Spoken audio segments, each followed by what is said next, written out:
Malaysia সরকার। দেশটির স্বরাষ্ট্র মন্ত্রণালয় জানিয়েছে, অবৈধ অনুপ্রবেশ ভিসার মেয়াদ শেষ এবং কাজের অনুমতিপত্রের অপব্যবহারের অভিযোগে বিদেশিদের আটক করা হয়েছে। এ বিষয়ে আরও জানাতে মালয়েশিয়া থেকে যুক্ত হয়েছেন শাহরিয়ার তারেক।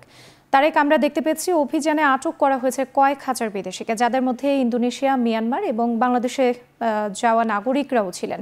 অভিবাসন বিরোধী ধরপাকড় অভিযানে মালয়েশিয়ায় বাংলাদেশের প্রবাসীদের এখন আসলে কি অবস্থা, আপনার কাছ থেকে জানতে চাই।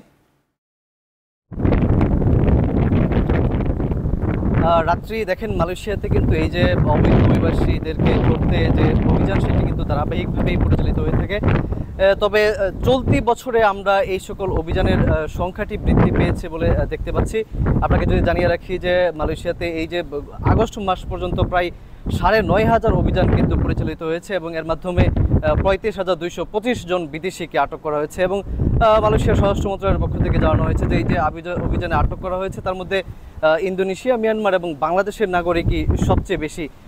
এখানে যেটি বলা হচ্ছে যে এই যে অভিযানগুলো পরিচালিত হচ্ছে, এর জন্য আসলে ৩টি কারণকে বিবেচনা করা হচ্ছে। প্রথমত হচ্ছে যে যারা অবৈধ আছেন তাদেরকে আটক করার মাধ্যমে স্থানীয়দেরকে কাজের সুযোগ সৃষ্টি করা এবং বিভিন্ন অপরাধের সঙ্গে যে সকল অভিবাসীরা জড়িয়ে গেছেন তাদেরকে আইনের আওতায় আনা। এবং একই সঙ্গে আপনাকে জানিয়ে রাখি, মালয়েশিয়াতে কিন্তু এখন অবৈধ বা অনিয়মিত অভিবাসী যারা আছেন তাদেরকে নিজ নিজ দেশে প্রত্যাবাসনের জন্য একটি সাধারণ ক্ষমা কর্মসূচি ঘোষণা করা যেটি চলছে। এখানে কিন্তু নামমাত্র ৫২০ রিঙ্গিত জরিমানা দিয়ে প্রবাসীরা যারা অনিয়মিত প্রবাসী তাদের নিজ দেশে ফিরে যাওয়ার সুযোগ পাচ্ছেন।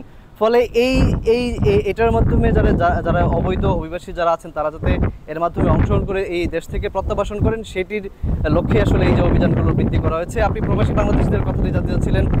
আমরা আসলে দেখেছি যে বিভিন্ন কারণে কিন্তু মালয়েশিয়াতে একটি বড় সংখ্যায় প্রবাসী বাংলাদেশিরাও কিন্তু অনিয়মিত হয়ে গেছেন।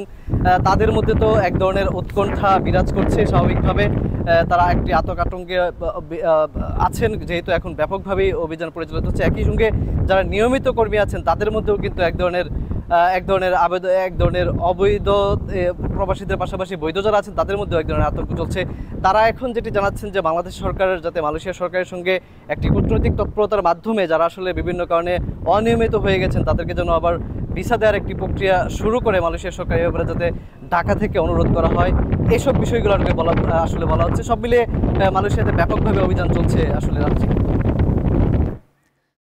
অবৈধভাবে বসবাসরত বিদেশিদের ধরতে নিয়মিত অভিযান পরিচালনা করছে মালয়েশিয়ার সরকার।